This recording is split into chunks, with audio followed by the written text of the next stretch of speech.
On va commencer par l'arrivée en France du prince saoudien Mohammed Ben Salman, reçu par Emmanuel Macron hier soir à l'Élysée. Est-ce que vous comprenez cette invitation? Non. Moi, depuis plusieurs années, durant la précédente mandature notamment, j'ai demandé qu'il y ait une commission d'enquête sur l'implication de la France dans cette guerre du Yémen, dont on parle peu, vous en parlez parfois, mais les Français peut-être ne savent pas que depuis plusieurs années est engagée une terrible guerre dans laquelle les Émirats arabes unis, le Qatar aussi mènent la guerre contre, on va dire, le peuple yéménite. Et il y a près de 377 000 morts aujourd'hui, près de 20 millions de personnes selon les différents rapports de l'ONU qui sont concernées. Et les Émirats arabes unis, notamment, utilisent du matériel militaire français, des canons César.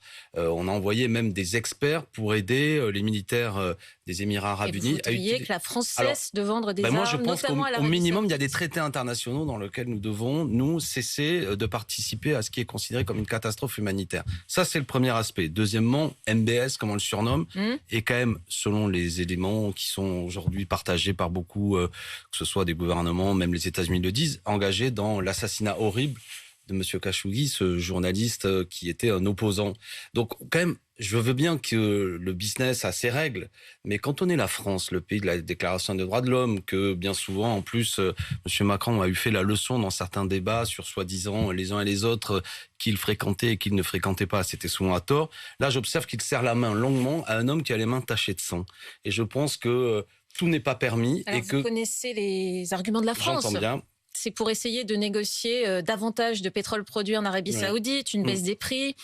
Et en fait, si on fait le parallèle simplement, ça peut sembler être deux poids, deux mesures, ce que vous dites, dans la mesure où, par exemple, vis-à-vis de Vladimir Poutine, vous dites à la France insoumise, il faut qu'on continue à lui parler. Vladimir Poutine est quand même considéré par de nombreuses personnes comme un dictateur.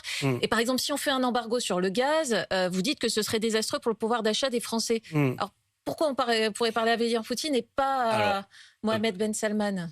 D'abord, comprenez bien qu'il y a quelque chose qui est sur le long terme. C'est-à-dire qu'il faut sortir aussi du tout pétrole et de la puissance que prennent aujourd'hui ces monarchies pétrolières dans lesquelles les droits de l'homme ne sont pas respectés. Donc, ce que je veux dire, c'est que si on voit petit angle uniquement dans la situation actuelle, on peut toujours rétorquer, mais au vu de la situation, il faut essayer de faire baisser le prix du baril de pétrole. Et nous disons qu'il faut avoir un regard plus général. Deuxièmement, moi, je n'ai jamais apprécié Vladimir Poutine. Ça n'est pas mon ami.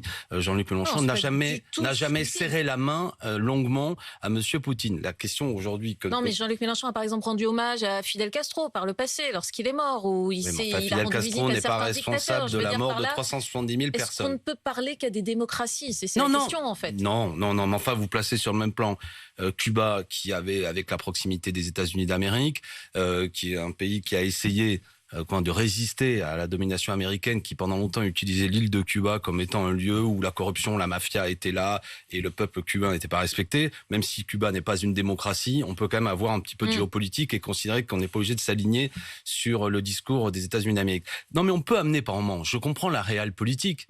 On peut être amené, évidemment, et si nous dirigeons le pays, nous discuterons avec des gens qui ne sont pas nécessairement nos amis.